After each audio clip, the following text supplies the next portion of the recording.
Longtemps, j'ai cherché d'où provenait cette force. Cette force qui nous pousse à rentrer dans l'arène. À balayer d'un revers la pression qui nous submerge. Une détermination de fer dans un gant de velours. Écoutez, motiver, recadrer, ajuster sans cesse les moindres détails, les petits riens qui transforment les rêves en exploits. Pour certains, cette force vient d'en haut. Pour d'autres, elle vient de l'intérieur. C'est ce qui nous rassemble, ce langage qui nous unit, ce qui nous permet d'amener une équipe vers le succès, sous les applaudissements de nos fans. J'ai longtemps cherché d'où provenait cette force, et la réponse est une évidence. Adafo Media, l'excellence, la perfection, la précision, la référence de la sous-région. Adafo Media, le futur, vivons-le ensemble. Bienvenue dans la deuxième partie des grandes gueules de ce mercredi, bien entendu, mercredi 10 mars 2021. Nous nous faisons le plaisir de décrypter l'actualité pour vous. Merci de nous écouter à Zérékoré sur Radio Espace Forêt à Kankan, sur Radio Espace Kankan du côté de Boké dans le Kakandé. Vous nous écoutez également sur Radio Espace Kakandé. Mais bien entendu, merci à tous nos partenaires d'autres sites qui essaient de relayer cette émission. Vous savez, l'émission interactive, certainement, vous nous avez écrit sur Twitter. On va dans un instant s'intéresser à toutes ces réactions, mais aussi au 657 39 13 13. Et si vous nous écrivez à l'international, vous ajouterez juste l'indicatif 00224.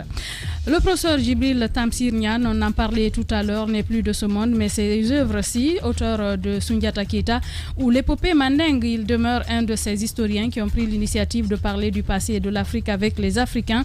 Cette Afrique souvent caricaturée au point de présenter ces peuples comme de simples sujets qui subissent l'histoire. Le travail gigantesque de rédaction de l'histoire générale du continent noir qu'il a co-dirigé avec le professeur Joseph Kizerbo dans les années 60 a voulu raconter le passé des différentes régions, présenter les mœurs, la politique médiévale faite de royaumes et d'empires. Témoignage ce matin, vous l'avez écouté, Dr Ali Gilbert Ifono, écrivain, historien, mais aussi ancien ministre. Vous avez écouté son témoignage dans la première partie de cette émission. Mouvement de colère depuis hier matin à Fria. Les femmes veuves bloquent l'accès à l'usine. Épouses de travailleurs décédés, elles réclament à la compagnie Russal des pensions et une véritable assistance pour leur famille. C'est l'autre phase de cette crise qui dure depuis 2010 qui se manifeste. Cela fait 8 ans que ces femmes font des démarches auprès de la compagnie pour obtenir leurs droits. L'implication des autorités non véritables n'a malheureusement encore permis d'arranger les choses. Si tout va bien, nous allons avoir ce matin, depuis Fria, Fatoumata Marc Diallo. Elle est la porte-parole de ces femmes veuves. Avant de continuer les grandes gueules, nous allons essayer de nous intéresser à vos messages qui sont certainement très très nombreux comme d'habitude. D'ailleurs, beaucoup d'interactions, beaucoup de messages qui nous parviennent. On va partir avec Cabinet Condé sur Twitter qui nous écrit en premier. C'est Tché Kourouma Ibrahima. Bonjour les GG, il dit bonjour Madame Yero, nous avons besoin d'une révolution psychologique de nos cadres et du peuple de Guinée, sinon je ne vois pas d'avenir avec nos cadres démagogues qui nous divisent pour leur propre intérêt politique.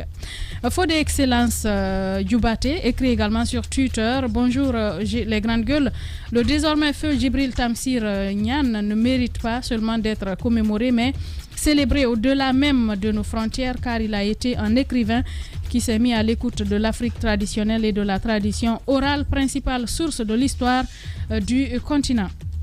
Tierno Diallo écrit également sur Twitter. Bonjour Diadia, bonjour à tous. Avant tout d'abord, je présente mes condoléances au peuple de Guinée et à sa famille et à la famille de Djibril Tamsir Niane. Notre pays, on ne valorise pas une personne quand elle est vivante. C'est après sa mort qu'on commence à faire semblant. C'est dommage, il le dit Tierno Diallo. Santigui nous dit bonjour les GG, l'histoire c'est la lumière d'un peuple. La méconnaissance de notre histoire nous conduit justement à tous les problèmes sociaux que nous vivons de nos jours. L'histoire donne confiance, l'histoire oriente. Apprenons, il le dit. Saïkou Oumar Bolé également nous écrit sur Twitter. Bonjour les grandes gueules. Mes sincères condoléances à tout le peuple de Guinée et du monde pour le décès de ce grand homme de lettres.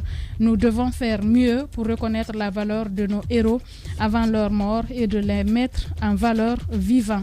Il le dit Saïkou Oumar sur le hashtag espace GG. Mohamed, le politologue, écrit également: bonjour la team, le défunt Djibril Tamsir Niane mérite un enterrement digne de son rang. Il ne mérite pas un enterrement anonyme malgré la situation sanitaire. Il faut lui rendre un honneur qu'il mérite. C'est un grand baobab qui tombe dans le monde littéraire. Paix à son âme. Warte Fela Diaby écrit également: bonjour les grandes gueules, le professeur Djibril Tamsir Niane a pu jouer sa partition pour le rayonnement de la culture africaine et surtout pour la rédaction de l'histoire générale de l'Afrique pour la génération montante. Il a donné le meilleur de lui pour son continent. Paix à son âme. Qui nous écrit également: Issa Premier, bonjour les GG, aujourd'hui nous pleurons à chaudes larmes le cadre historien, le surhomme Djibril Tamsir Niane. En revanche, je me réjouis de voir l'un de ses élèves intervenir avec une telle clarté que la terre de Guinée qui l'a tant servi lui soit légère. Nous partons avec ce dernier sur Twitter. Fayala Sako: bonjour les grandes gueules, Djibril Tamsir Niane est et restera une lumière pour nous, les jeunes générations. À travers l'épopée mandingue, il nous plonge dans l'univers des anciens avec un style bien filé d'une dose d'histoire. Oh que mon Dieu, que mon pays, comme il le dit, je ne comprends pas le reste. C'est Fayala donc qui nous a envoyé ce message. On va partir sur d'autres plateformes pour voir les réactions, les différentes réactions. On commence par ce message: l'histoire, la géographie, la philosophie, toutes ces filières conduisent au chômage. C'est pas avéré. Je suis désolée. Donc on va partir. C'est Siré Baldé qui nous a envoyé ce message. On part avec cet autre. Bonjour la plus lionne des radios. Moi, c'est Saïkou Yaouki depuis Kindia. Je présente mes condoléances au peuple de Guinée. C'est un baobab qui tombe dans le monde littéraire. Je pense qu'on a lu ce message sur Twitter. On part avec Poulotoro de Lisa à présent. Bonjour Diadia et à toute l'équipe. La disparition de cet éminent écrivain est une grande perte pour la Guinée. Cependant, notre désormais regretté Djibril Tamsir Niane n'a pas vécu inutilement. Ses œuvres serviront de grandes sources de connaissances pour les jeunes Africains. Mes condoléances à sa famille, ses amis, ses collègues les historiens et le peuple de Guinée. Paix à son âme. Respectons les mesures sanitaires pour éviter la propagation de la Covid-19. À présent, Alpha Moussaya Makadjabi nous écrit: bonjour Madame Hiro et à toute l'équipe. Ce qui s'est passé au palais du peuple hier marque le début de la présence des terroristes en Guinée. Bon, en attendant que l'État se prononce ou que le procureur prenne cette décision, Maka, il est temps pour les autorités de revoir le dispositif sécuritaire au palais. La Guinée est sous menace de terroristes. C'est désormais une réalité. Prompt rétablissement à tous les blessés. Il le dit Alpha Moussaya Makadjabi. Nous partons avec Maki de Dar es Salaam. Bonjour, des historiens comme Djibril Tamsir Niane, M. Ifono, Amadou Jules de Diallo sont à protéger. Face au Covid, l'amateurisme ne pardonne pas, malheureusement. L'amateurisme a toujours caractérisé ce régime. Maki premier de Dar es Salaam donc qui nous envoie ce message. Abou Poutine de Banco nous écrit également: bonjour Madame Hiro, acceptons de protéger les barrières, de respecter, il veut dire les barrières sanitaires afin de bannir cette pandémie. Le message de Sinani qui tombe à l'instant, le dernier certainement qu'on va lire parce qu'il est 10. Bonjour Diadia et à toute l'équipe des GG. Le décès de M. Djibril Tamsir Niane, historien, écrivain, dramaturge, est une perte énorme pour la Guinée et l'Afrique en général. Que son âme repose en paix, qu'Allah lui accorde son paradis éternel. Mes sincères condoléances à sa famille biologique et au peuple de Guinée. Welcome Ahmed Kamara. Il lui souhaite donc la bienvenue. Voilà, les messages sont très très nombreux, on ne peut pas tous les lire. On va continuer donc avec l'émission. On parlait de Covid-19, Daouda Mohamed Kamara. Oui, effectivement, le cas de Kouroussa qui inquiète ou qui peut inquiéter aujourd'hui, c'est que le premier cas, il est venu de Farana et il a été testé positif dans la commune urbaine de Kouroussa. Entre-temps, on apprend des cas contacts du côté du lycée Amilcar Cabral de Kouroussa. Et parmi ces cas contacts, il y a 5 qui ont été testés positifs. Et ces 5 testés positifs ont été transportés du côté de Kankan où ils reçoivent actuellement des soins. Mais du côté de Kouroussa, c'est qu'il n'y avait aucune prédisposition, il n'y a aucune prédisposition aujourd'hui. C'est-à-dire, il n'y a pas de test, TDR du côté de Kouroussa et même pas de matériel approprié à la prise en charge des cas positifs de Covid. Donc, les gens sont obligés d'être transportés du côté de Kankan pour être pris en charge. Mais est-ce que on peut toujours compter sur Kankan lorsque les cas sont déclarés à Sigiri, à Mandiana, à Kouroussa et autres? Il faut aujourd'hui continuer à savoir. Il faut délocaliser. Aujourd'hui, il faut suivre également la ligne de ce cas premier qui est parti de Farana, parce qu'il n'est pas nécessairement parti seul de Farana pour Kouroussa. Il a dû être avec des gens certainement dans la voiture. On ne sait pas aujourd'hui ces gens-là quelles ont été leur destination à la séparation. Et comme pour dire que à Farana, à Kankan, à Mandiana jusqu'à Sigiri, il faut aujourd'hui que des enquêtes soient menées pour retrouver tous les contacts afin de savoir qu'ils portent ou ils ne portent pas la maladie au Covid-19. Donc, comme pour dire que les cas de Covid s'éparpillent davantage tous les jours que Dieu fait, il y a un nouveau cas qui est déclaré dans une préfecture et les gens... L'état d'urgence est plus, on en parle plus à Conakry, dans le Grand Conakry, qu'à l'intérieur du pays. Et les gens se déplacent de Conakry. On demande aux gens de faire le test avant de partir à l'intérieur du pays. Mais combien de personnes quittent Conakry qui font effectivement le test pour se rendre à l'intérieur du pays? Mais dans les régions, par exemple, il y a des gens qui quittent Zérekoré pour aller à Kankan, des gens qui quittent Dabola pour aller à Farana. C'est qu'on a pour le Covid, on a pensé que c'est dans le Grand Conakry seulement, à l'Abbé avec l'explosion des cas, qu'il y a le Covid.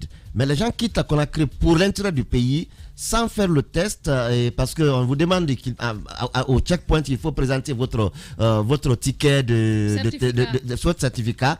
Mais à ces barrages également, il faut le préciser, il suffit juste d'avoir 5 000 ou 10 000 francs guinéens pour passer les checkpoints. Pour dire...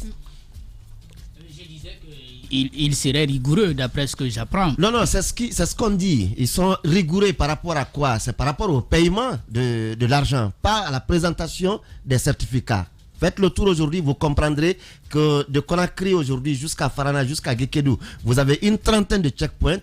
Mais à chaque checkpoint, tout ce que vous avez besoin de faire, c'est de payer 5 000 francs ou 10 000 francs afin de pouvoir passer. Mais je pense qu'il faut sensibiliser les gens par rapport justement à ce test qu'on demande avant d'aller à l'intérieur du pays. Comment est-ce qu'il se fait? Où est-ce qu'il se fait? Et à combien? Et à combien il se fait? Et à combien? Surtout dans un pays où les gens peinent à trouver leur quotidien. Vous n'allez pas leur demander de payer 300 pour faire test et pour ceux qui se déplacent quotidiennement en région. Peut-être que c'est à eux surtout d'avoir peut-être une politique pour que peut-être même avec 50 000 que les gens puissent avoir des tests ou même des tests gratuits. Parce que c'est pourquoi souvent ça n'aboutit pas. Il y a des citoyens qui ne pourront pas payer 50 000 pour se faire dépister. C'est même le minimum que je dis là. Mais la meilleure solution aurait été même de rendre gratuit. En tout cas, ce serait la meilleure solution. Ce sont les voyageurs dans les vols qui payent de l'argent. Mais on est d'accord que jusqu'à date, il n'y a pas eu cette communication pour dire que les tests sont gratuits. C'est ce qu'il faut faire pour que les gens... Parce que non, toi ne dis pas ça. C'est pas connu par tout le monde. Même nous qui lisons les communiqués, ça n'a pas été mentionné. Il n'y a même plus de tests gratuits. Exactement.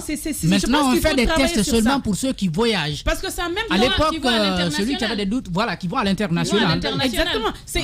Il faut rassurer les gens. Il faut largement communiquer dessus. Nous demandons à ce que lorsque vous allez à l'intérieur du pays, que vous effectuez des tests et on vous apprend que ces tests sont gratuits. Voici des choses qui sont de nature quand même à rassurer. Et justement, on peut poser les équipes techniques pour les vaccinations, par exemple à Dubreka, les sorties. Exactement, on peut faire beaucoup d'initiatives comme ça.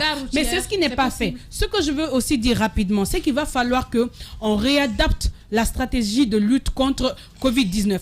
Aujourd'hui, à date, on ne sait pas, on n'a jusqu'à présent pas la certitude qu'il y a les nouveaux variants. Et lorsqu'on aura cette certitude, je ne l'espère pas, c'est qu'il y a beaucoup de choses qu'il va falloir prendre en compte. On a vu l'Afrique du Sud qui a dû, redistribuer tous les vaccins qu'ils ont achetés parce qu'effectivement, les nouveaux variants qu'ils ont découverts dans leur pays, ces vaccins-là ne servaient plus à rien. Donc, il ne s'agit plus d'avoir des partenaires pour envoyer des vaccins. Il faut travailler sur quel type de Covid on a aujourd'hui en Guinée, quand on sait que les types là aussi n'épargnent pas les plus petits, et quand on parle d'école, voici l'inquiétude, ce qui veut dire que les enfants sont en danger. Si lors de la première vague, les vieilles personnes étaient les plus concernées, aujourd'hui même les enfants les plus jeunes, tout le monde est concerné. Donc il faut réadapter, voir ce qu'il y a lieu de faire au niveau des sensibilisations, mais aussi dans l'octroi des vaccins et de la redistribution. Je lisais il y a quelques jours que même au niveau des 2000 vaccins qui sont venus, la vaccination gratuite, même là, les gens sont réticents. Il faut travailler dessus. Il faut de la sensibilisation. Je pense que c'est ce qui manque. Il ne s'agit pas d'obtenir des financements, des vaccins, d'avoir des équipes techniques. Il faut amener cette population à comprendre qu'on est dans une pandémie. C'est ce travail qui n'est pas fait. Tant qu'on ne le fera pas, on ne sortira pas de cette galère, malheureusement. Il faut donc sensibiliser pour amener les populations à adhérer. On en vient à cet autre sujet, déguerpissement à Conakry. Les Makanera qui s'opposent, Moussa Moïse. Mais écoutez, qui n'a pas vu cette vidéo où le fougueux député actuel, parce que le député maintenant, Alocene Makanera, mais suivi de son frère jumeau, j'ai bien aimé cette symbiose, parce qu'en Afrique, ce sont des personnes qui sont assez puissantes, entre guillemets, et donc qui sont venus s'opposer donc au déguerpissement de leur c'est pas leur domicile d'habitation, ce sont je pense des chambrettes au nombre de 3 collées un peu au mur de la société Lagui Presse. Lagui Presse a sa propre clôture, et puis derrière vous avez la résidence Nongo. Alors sur le lieu, lorsque vous partez, vous vous rendez compte, avant d'arriver au niveau de la zone de Lagui Presse, vous vous rendez compte que la dimension, la largeur de la route, aux alentours de 15, arrivé au niveau du siège de Lagui Presse, donc là où se trouvent les trois chambres en question, la largeur se rétrécit un tout petit peu. Vous vous rendez compte qu'il y a quand même ce rétrécissement, et que si on applique la largeur normale, eh bien, normalement, ces chambres-là devraient disparaître. Alors, mais il se trouve que Makanera, qui a été entendu qui a été interrogé par notamment CX Camara et le journaliste que nous avons envoyé, parce qu'il y avait non seulement la langue là-bas, mais on a aussi envoyé le journal télévisé. Donc il a expliqué les démarches qui ont été entreprises, les documents en sa possession, mais aussi le poteau électrique de Lagui Presse, qui serait selon lui le point de départ de la vraie mesure, si on veut, si l'habitat souhaite faire la vraie mesure, donc que ce poteau doit être le véritable point de mesure avant de casser, avant de toucher son bâtiment. Il s'est donc opposé à cela. Moi, 2 choses. D'abord, c'est qu'il y a des techniciens de l'habitat du côté communal, parce que c'est comme ça qu'ils procèdent, et élargi à l'habitat, au ministère, au département, qui ont travaillé, qui sont censés avoir toutes les données techniques, qui sont censés avoir toute la paperasse, qui sont venus et qui ont coché ces 3 bâtiments, qui ont dit que ça doit être cassé. Ils ont mis un délai et ils sont venus avec le caterpillar destructeur. Alors, ils ont été empêchés de passer à l'acte. Non pas par un acte de justice quelconque ou par, je sais pas moi, une sorte de changement de cap lié, parce que c'est quand même une instruction qui a été donnée et dont tout le monde est victime, donc toute la population guinéenne est victime. Donc ils ont réussi tout de même à arrêter l'élan de ce caterpillar destructeur, donc il n'a pas pu agir, et à ce jour le bâtiment s'y trouve encore. Vous savez, je ne suis pas en train de dire que ce bâtiment doit être forcément cassé, je n'ai aucun intérêt, c'est pas moi qui y loge, mais d'abord les gens ne doivent pas faire d'amalgame. Les Makanera ne logent pas dans ces chambres salons-là. C'est pas leur chambre à coucher. Ce sont, je ne sais pas à quoi ça sert exactement, mais c'est peut-être des bureaux, mais ce ne sont pas des maisons assez grandes, luxueuses, qui pourraient expliquer tout le tintamarre qu'on a vécu autour. Voilà, comme les jeunes du quartier ont souvent quelques ghettos, ça pourrait ressembler à ça, à quelques petits ghettos collés. Bon, qu'un député de sa trempe, tout de même, descende sur le terrain pour parler d'une situation comme ça, ça m'a semblé assez bizarre. Voilà, derrière ces baraques, il y a la clôture de la résidence. Oui, parce que j'appelle ça baraque, sincèrement. Même toi, Mafoudia, tu peux construire ça. Ça sert à ça, voilà, tu peux construire ça, quoi, sincèrement. Voilà. Si c'était la clôture de son domicile, j'aurais pu vraiment comprendre quelque chose. Derrière, vous avez une autre clôture, mais la dame, elle est, vous sentez que la clôture est très ancienne, la résidence, elle est très très ancienne. Elle détient la documentation là-dessus et elle peut, avec le ministère de l'Habitat, démontrer que son domaine n'est pas sur la voie publique. Mais ça, encore une fois, il appartient à l'Habitat de travailler avec les propriétés qui ont la documentation et à la justice aussi de se prêter aux différentes récriminations des gens. Parce qu'il y a cette situation, il y a beaucoup d'injustice. Il y a beaucoup d'injustice. Les grandes gueules. Les bonnes dames qui sont avant la Guy-Presse, qui ont vu leur baraque, ces femmes sous des bonnes dames qui ont leur petite baraque, qui ont vu leur étalage donc casser tout cela, elles ont vu le blocage au niveau de ces chambres salons-là. Elles n'ont pas compris.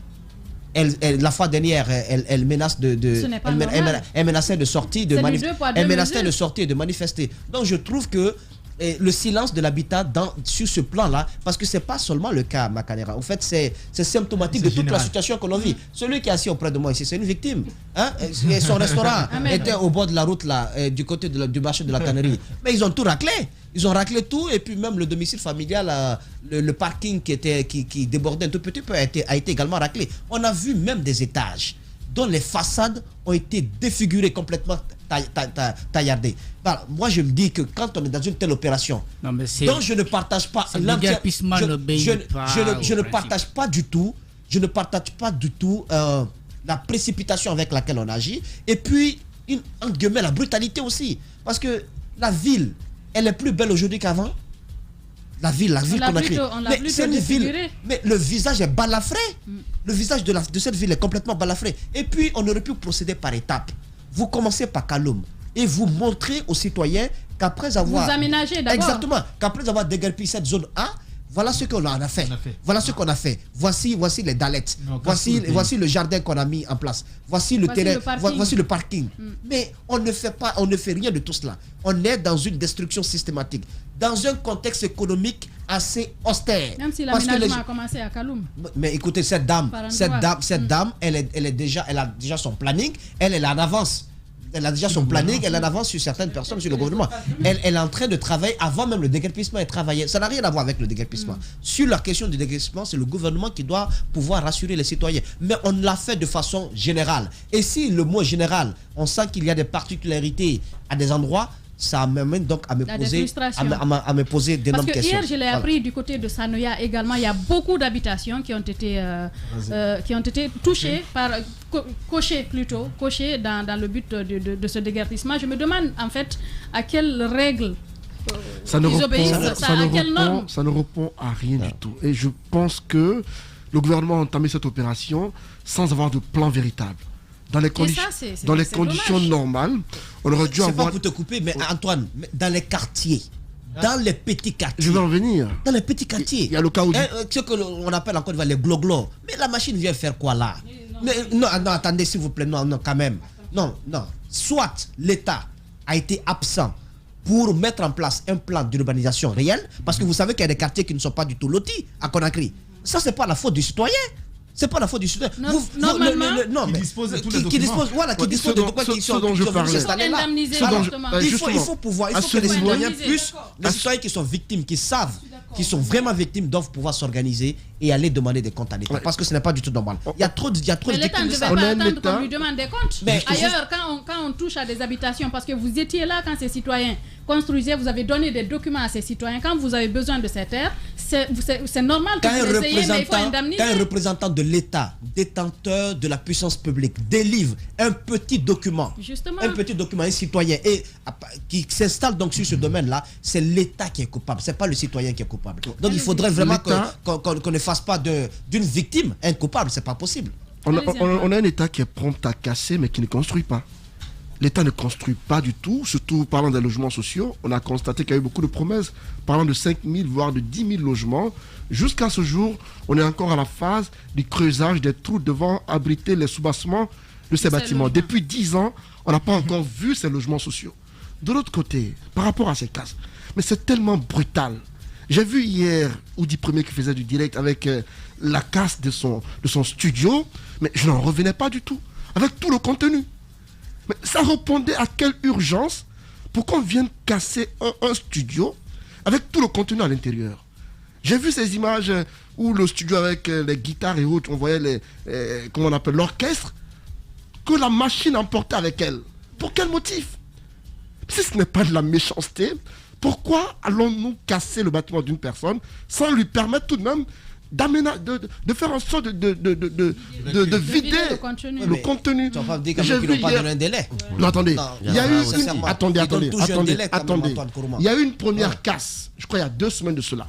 Quand ils sont venus, il y a une partie du bâtiment qui occupait les empris, qui occupait un peu la route, ça a été cassé. Mais on donne toujours un délai. Ça a été cassé. Ça, Oudi pensait que c'était fini. Ils sont revenus hier avec la machine qu'ils ont mise en marche. Cette fois-ci, c'est pratiquement tout le bâtiment qui a été impacté parce que la machine est entrée en scène. Elle a presque tout cassé. Je me dis que ce bâtiment-là, ce studio servait à tous les artistes guinéens. Ce n'était pas que pour lui. Attendez, on aurait pu faire en sorte de lui permettre de vider les lieux avant de casser son bâtiment. Mais on a tout cassé hier. Je me demande, parce que le bâtiment est dans le quartier et non sur la grande voie. À ce niveau, je me dis, on aurait pu attendre. Il n'y a aucune urgence dans ce contexte-là. Et pour moi, ceux-là qui sont en train d'agir aujourd'hui n'ont aucun plan entre les mains.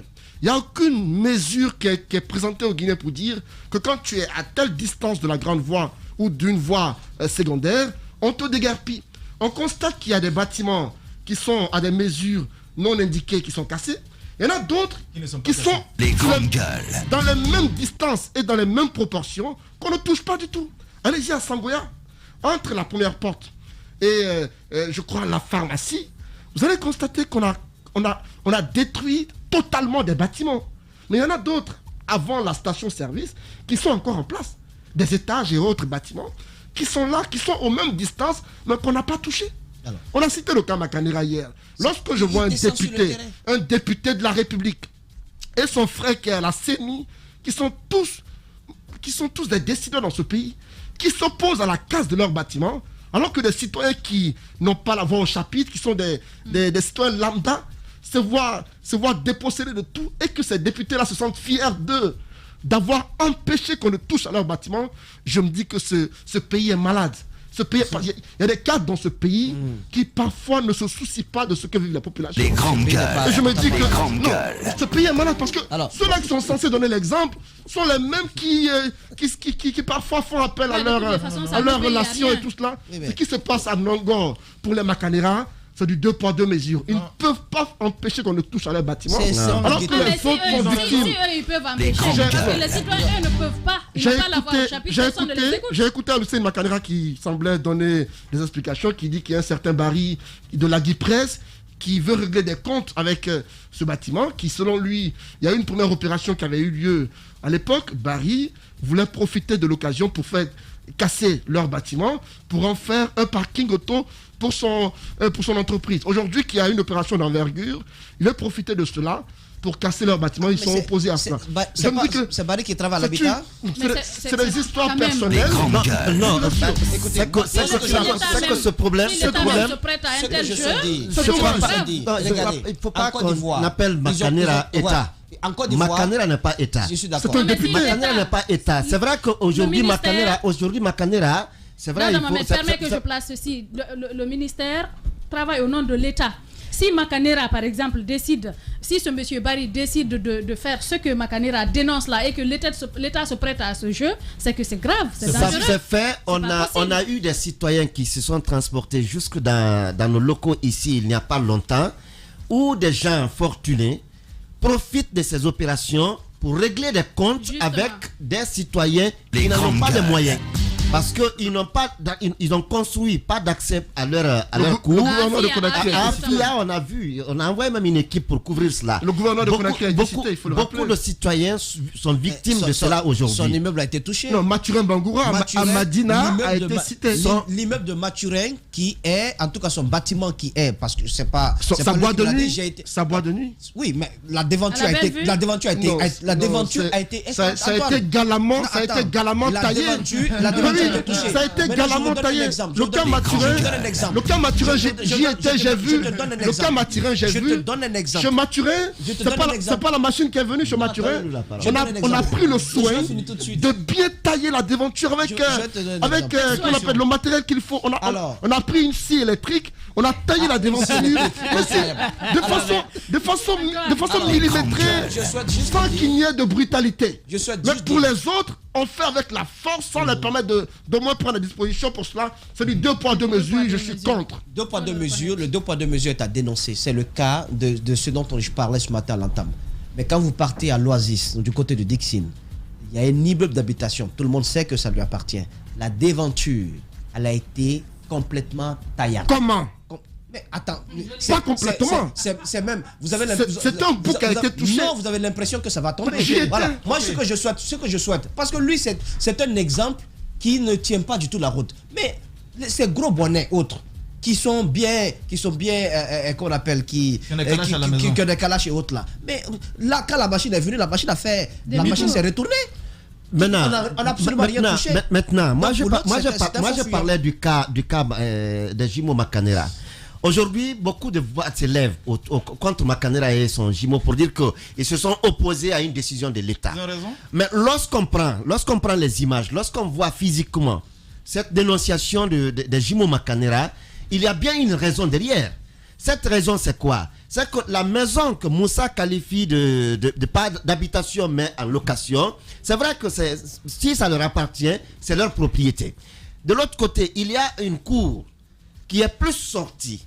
La dame peut estimer aujourd'hui que sa cour, elle est sortie, ses documents attestent que ça doit être à ce niveau.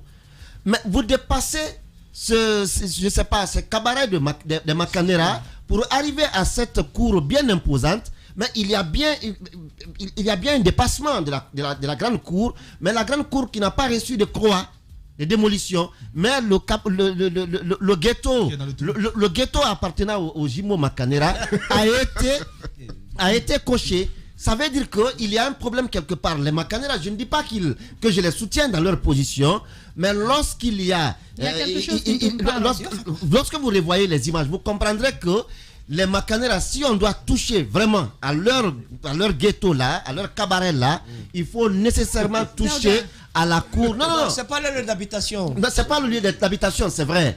Même si c'est un cabaret, même si c'est un petit ghetto, si on doit toucher à ça, à mon avis, la cour qui est devant, elle ne doit pas être épargnée. On y a mis la croix, comme on nous l'apprend, on y a mis la croix, on a mis la peinture dessus. Ah bon. Et la dame dit à détenir des dossiers qui disent qu'elle a bien exploité le terrain.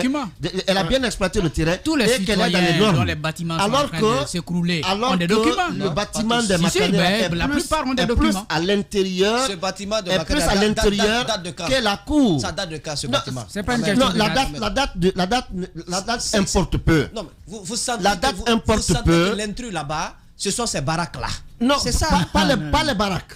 Moi, je ne parle pas des baraques, mais lorsqu'on doit toucher à ce bâtiment, à ce cabaret de Makanera, il faut bien aussi que la cour qui est devant, elle parte. Si elle ne part pas, ça veut dire que le 2 poids 2 mesures qu'on est en train de dénoncer sur les Makanera, ces 2 poids 2 mesures, il faut le dénoncer également sur la cour de devant. Écoutez, moi j'ai rien contre les Makanera par rapport à ce qu'ils sont en train de faire pour sauver ce qu'ils ont. Vous avez parlé de 2 poids 2 mesures. Ceux qui n'ont pas la possibilité aujourd'hui de se défendre sont en train de subir. S'il y a des citoyens qui sont capables de se défendre, ben moi je veux bien que ces citoyens se défendent. C'est ce que je disais. Moi j'ai rien contre. Parce que ça n'obéit à aucune norme. À aucune norme. Alors, donc c'est pas parce que c'est Makanera qui va pas le faire. Si il est conscient qu'il peut bien défendre son patrimoine et qu'il est dans les normes, ben pourquoi ne pas défendre? Parce qu'il est député. C'est pas parce qu'il est député qu'il va laisser des gens saccager sa maison. Alors moi je dis que à l'État, nous ne sommes pas contre ce déguerpissement. C'est vrai que parfois, à certains endroits, il y a des débordements. Mais quand on doit casser, alors on casse tout. Mais quand on casse pour certains et qu'on laisse les autres, nous sommes en train de faire ce qu'on appelle l'accumulation de frustration. Et l'accumulation de frustration, nous n'avons pas besoin de cela. Nous avons vu au Sénégal ce qui s'est passé. Comment est-ce qu'ils ont tenté d'expliquer ce soulèvement au Sénégal. On a tenté d'expliquer par une certaine à cause de cette crise, sanitaire qui a plombé l'économie, qui a permis à certaines personnes certaines personnes qui ont perdu le travail, tout ça. Et ces personnes sont restées à la maison durant tout ce temps. Et c'était comme un défouloir. Nous subissons tous cette situation aussi. Il y a beaucoup qui ont perdu du boulot. Avec ces casses, combien se sont retrouvés sur le carreau? Des business sont partis en l'air. Alors, moi je dis qu'il faut éviter d'en rajouter. Pour éviter d'en rajouter aussi, quand on décide de casser, il faut tout casser. Ceux qui ne sont pas dans les normes, bien évidemment, mais ceux qui sont dans les normes, il faut les indemniser et il faut les respecter. Et ce que Antoine disait, c'est tout à fait logique. Quand on casse, il faut casser aussi avec respect. Mais quand on casse pour faire mal, non, c'est important. Quand on casse avec respect. Permettre aux citoyens, par exemple, de sortir le respect. Mais quand on vient et qu'on casse d'une certaine façon, franchement, non, avec tout le contenu, vous voyez des personnes. Moi, j'ai suivi l'histoire d'un monsieur qui apparemment a englouti toute son économie. Et sa boutique est également partie. Je crois qu'il s'est retrouvé en haute banlieue. Les grandes gueules. Son bâtiment est également parti. Justement. Alors ce monsieur-là. Il y a un monsieur dont la maison a été cassée à Kaporora. Il s'est retrouvé en haute banlieue. Là-bas aussi a été cassé. Alors, donc la frustration, elle est là aujourd'hui. Alors, monsieur le président, c'est vrai, ça peut être votre politique. Mais ça peut être aussi la politique d'autres personnes qui viennent vous voir pour vous convaincre qu'il faut casser et il faut casser. Alors, je vous dis, faites attention. C'est pour vous que certains Guinéens ont voté. Pas tous les Guinéens, mais que certains Guinéens ont voté. Ce n'est pas pour ces personnes qui se proclament techniciens, qui ne sont pas du tout techniciens, qui veulent parfois vous amener vous induire en erreur. Alors, cette erreur, nous n'allons pas les regarder, c'est vous que nous allons regarder parce que c'est pour vous que le peuple a voté, c'est vous qui êtes président de la République. Alors, évitez de frustrer à un certain degré. Ça peut être catastrophique. Jacques, allez-y pour clore. Oui, parce que ce que nous dénonçons depuis toujours, c'est qu'on n'est pas en train de respecter, en tout cas d'indiquer clairement la distance qu'on est en train de prendre aux abords des routes. L'État aurait pu nous dire, est-ce que c'est 5 mètres, ou c'est 15 mètres, voilà. Est-ce que c'est 6 mètres? En ce moment, si tout le monde est informé de cette distance, même si c'est ton immeuble, je ne sais pas, construit avec quelle fortune, il faut le toucher. Il faut le toucher. Mais si cette distance-là n'est pas connue, donc on casse comme ça, quand on trouve à un certain endroit, on dit non, là, on peut bien casser, et de l'autre côté, on dit non, on peut être indulgent.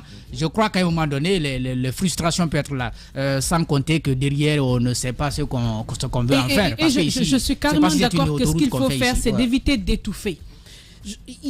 On vit déjà une situation économique, je suis d'accord avec Moïse. C'est carrément difficile ce que les gens vivent et je pense que les plus pauvres ont pris sur eux le soin d'accepter ces mesures. Il ne faut pas quand même que des gens, des personnalités comme Makanera qui sont députés et qui appartiennent à la mouvance présidentielle viennent donner raison à ceux qui disent aujourd'hui. C'est un qui est à la mouvance. Hein.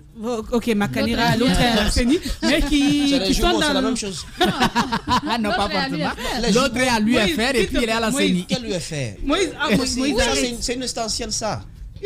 Ok, l'autre est député, l'autre est à l'UFR. L'un est député, l'autre est à la CENI.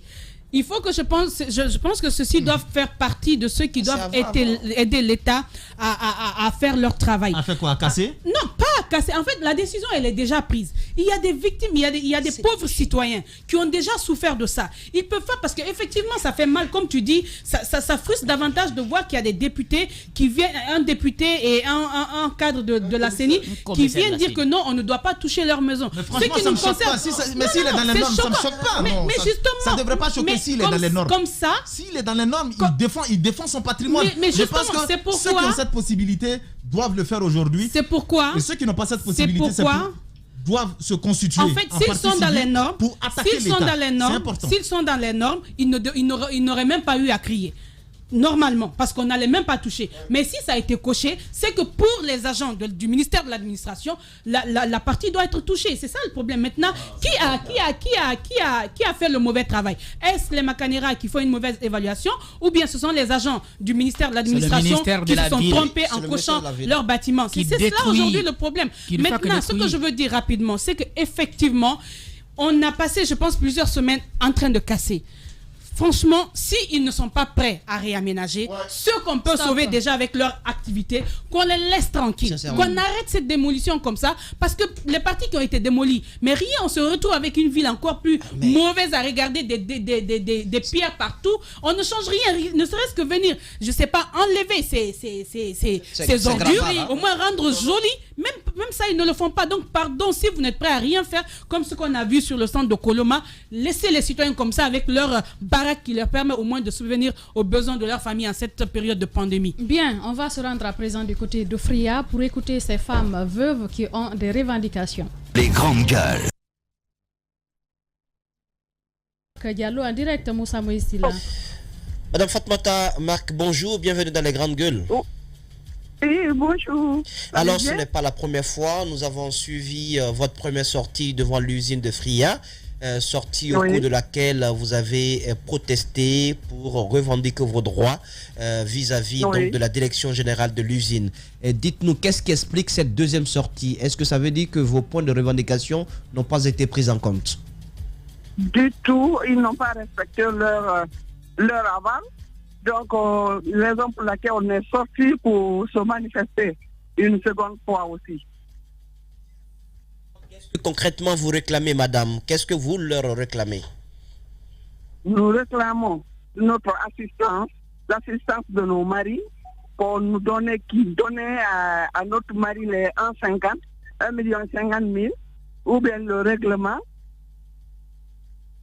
ou la pension.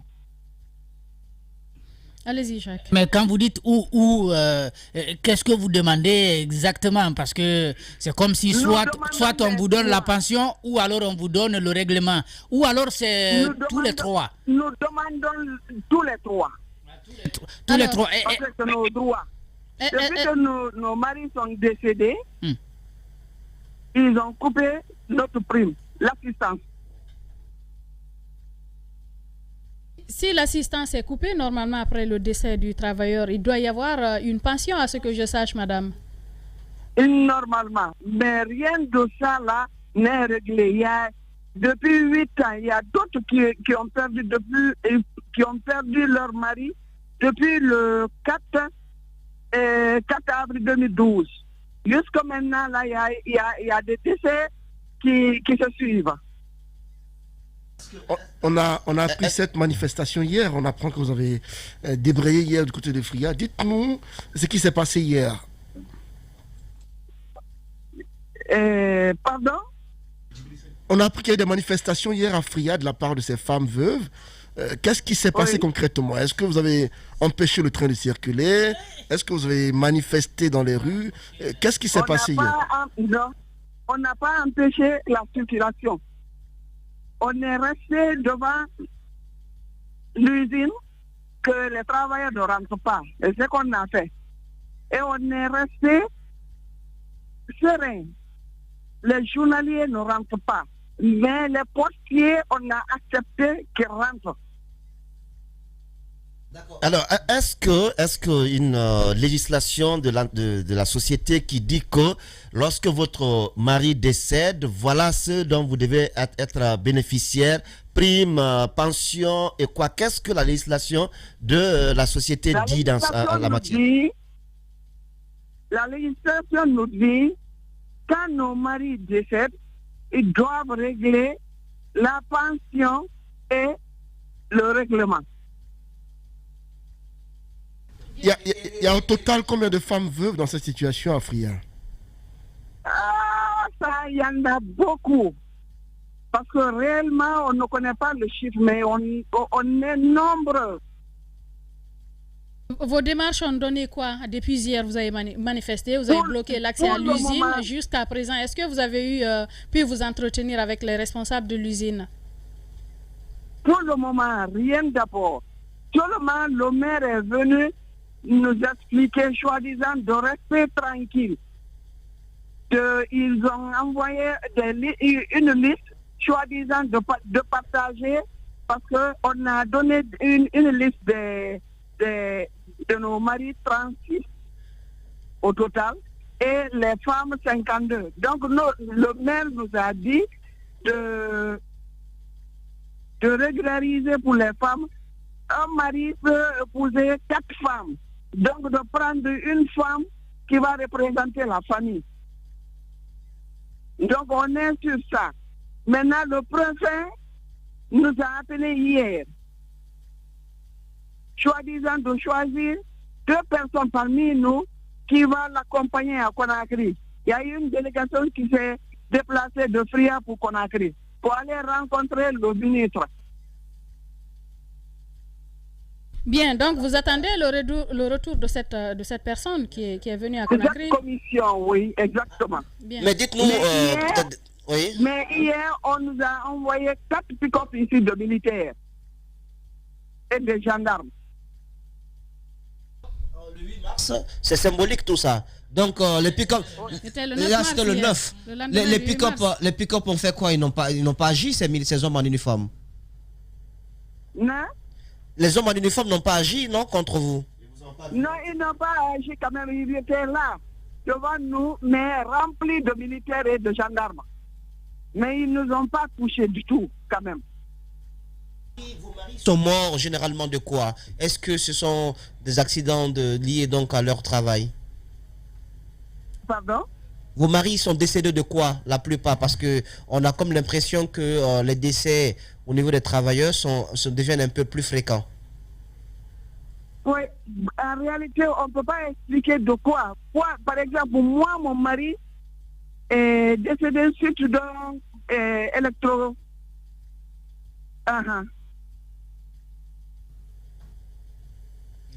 C'était un accident de travail, madame? Non, à la maison. Il nettoyait un panneau, il a eu l'accident là-bas. Il est décédé. Ok. Très bien. Ouais. C'est bon. Bien. Je rappelle qu'elle est la porte-parole des femmes veuves de Fria qui ont donc des réclamations par rapport à l'usine qui fonctionne de ce côté. Madame Fatoumata Marc Diallo, merci d'avoir répondu aux questions des grandes gueules ce matin. Merci. Bien. Alors, on a écouté cette dame, Ahmed. Je compatis à la douleur de toutes ces familles. Mais au même moment, je veux dire que quand l'État se désengage complètement de ses attributions dans certaines localités, voici ce que ça donne. Il y a un code du travail. Normalement, on devrait aller sur la base de ce code de travail. L'entreprise est restée... Il y a même des contrats qui sont établis à l'avance. L'entreprise est restée fermée longtemps.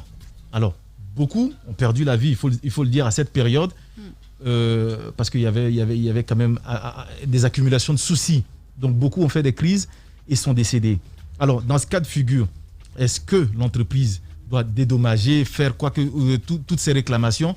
J'ai dit que ça ne se limite même pas au cas. Comme ils ont dit, de toutes les façons, il y a une délégation qui se trouve en ce moment à Conakry, alors que l'État discute très bien avec la délégation et que l'entreprise aussi ne soit pas étouffée jusqu'à un certain point. Mais je veux dire de toutes les façons, que ce soit ces femmes veuves ou pas, même ceux qui travaillent en ce moment au sein de l'entreprise, c'est pour la forme. Aujourd'hui, cette entreprise n'évolue pas comme elle évoluait auparavant. Donc ça fait qu'aujourd'hui, c'est vraiment pour la forme, à mon avis, qu'elle existe, parce que ceux qui y travaillent n'ont pas un bon salaire. Le traitement, il est complètement nul. Alors que l'État prenne ses responsabilités dans les autres sites miniers, afin de donner de l'eau. Ce n'est pas aux le droit des travailleurs soit respecté, mais au même moment que certaines conditions que l'État doit quand même apporter à ces populations, que l'État les apporte. De l'eau potable, ce ne sont pas à ces entreprises d'apporter de l'eau potable aux populations. L'électricité, ce ne sont pas à ces entreprises de donner l'électricité à ces populations. Plein de choses comme ça. L'hôpital, tout ça. Il y a des taxes qui sont payées. Qu'est-ce qu'on en fait exactement ? Qu'est-ce qu'on en fait? C'est pourquoi quand on me dit non, il n'y a pas d'argent, je vous dis que c'est faux. Pourquoi un seul individu pourrait faire pousser un immeuble d'1 million, par exemple, de dollars? Où est-ce qu'il a pris ces sous? Beaucoup d'interrogations à se poser. Moussa Moïsi, là, on a 2 minutes. On va parler de cette situation à Sedemchine. Oui, juste pour dire que... Le contenu du nouvel accord violé. Violé, vous savez, on parle de Fria, on parle des mines, et Sedemchine, c'est absolument la même chose. Vous voyez, avec le cas de ces femmes veuves, quand on nous dit que les travailleurs qui sont dans les sociétés minières doivent être bien payés, je comprends la raison. C'est parce que vous pouvez perdre la vie à n'importe quel moment, parce qu'elles sont mariées, certes décédées à la maison, mais nous savons que beaucoup décèdent suite à des accidents de travail. Et puis par rapport aussi les conditions dans lesquelles ils sont dans cette société minière. Nous avons parlé du cas de CDM Chine ici. Nous avons reçu le porte-parole de cette société, le porte-parole du syndicat. Il y a des points qui ont été donc signalés, qui ont été signés le 19 janvier 2021 entre les travailleurs et le syndicat.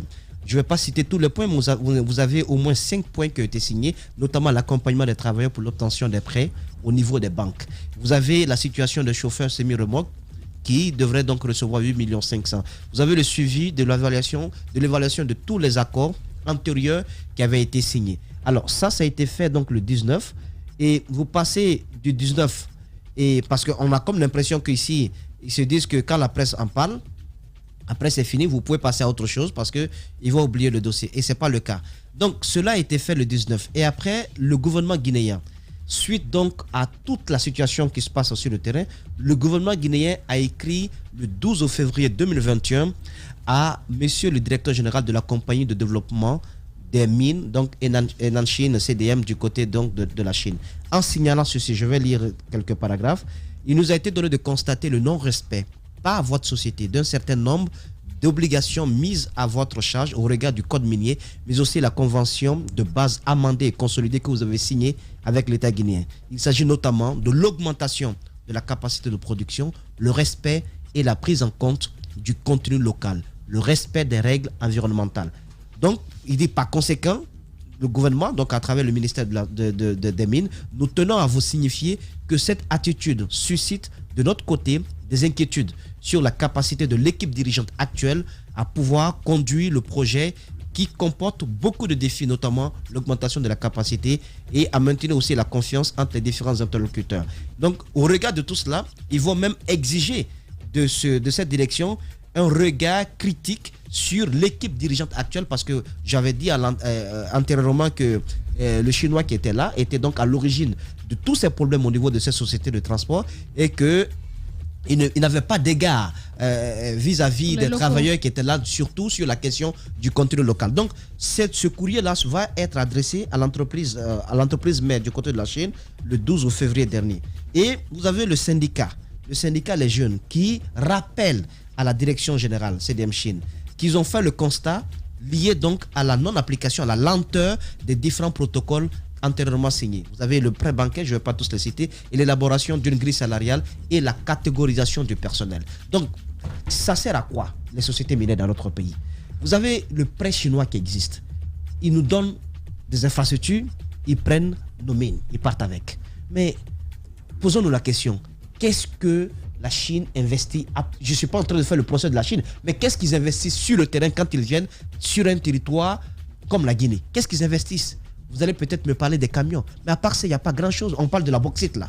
Tellement la teneur est élevée là-bas, ils font juste quelques petites excavations, ils scalpent un tout petit peu la terre, ils prennent la matière première, ils mettent dans les barges et puis c'est parti, c'est fini. Alors, si en contrepartie, la Guinée ne retient rien, les fils de la Guinée ne gagnent rien, il n'y a pas de richesse locale créée, il n'y a pas une classe émergente, une classe sociale émergente liée donc à cette exploitation que je pourrais qualifier d'assez sauvage, mais ça veut dire que dans 10 ans, dans 20 ans, nous allons nous asseoir et nous demander qu'est-ce qu'on a fait bien de toutes ces richesses-là. C'est pourquoi j'insiste aussi sur ce domaine. On le fait depuis l'indépendance d'ailleurs. Il faut que, non mais l'indépendance, vous aviez une exploitation, raisonnable, limitée. Rationnelle. Sincèrement, c'était rationnel. Alors, le ministère des Mines a eu ce courage d'écrire à la société CDM Chine. Il faut aller plus loin. Il faut aller plus loin pour demander des comptes par rapport aux syndicats qui sont lésés, parce que je ne vais pas m'adresser à l'inspection générale du travail. On a reçu un monsieur ici qui m'a donné complètement le dégoût de cette inspection. Il faut que le ministère tape du poing sur la table pour le respect du contenu local. Dans les jours à venir, je parlerai de la gestion qui est faite des Guinéens qui se sont associés pour trouver des camions pour transporter cette bauxite. Vous verrez comment est-ce qu'ils sont traités dans cette société-là. C'est lamentable. Vous avez l'impression que ce n'est pas sur le territoire guinéen que nous sommes. Ailleurs, on ne peut pas se le permettre. Vous ne pouvez pas le faire ailleurs. Voilà, donc c'est la situation au niveau de CDM, et pour dire au travail que nous suivons la situation de près et également à la direction générale. faire en sorte que les droits des travailleurs locaux soient respectés. Certainement des révélations à faire par Moussa Moïse les jours à venir. Merci à vous tous à l'international. Merci à Mohamed Gabi qui a géré les sons du côté de la radio. Merci à Kabine Kondé du côté de la régie. À Nala Sidibé, Alassane Diallo, l'homme de nuit, Mafata Sano. Merci à vous tous. C'était un plaisir de vous servir. Nous vous retrouvons demain pour un autre numéro des Grandes Gueules.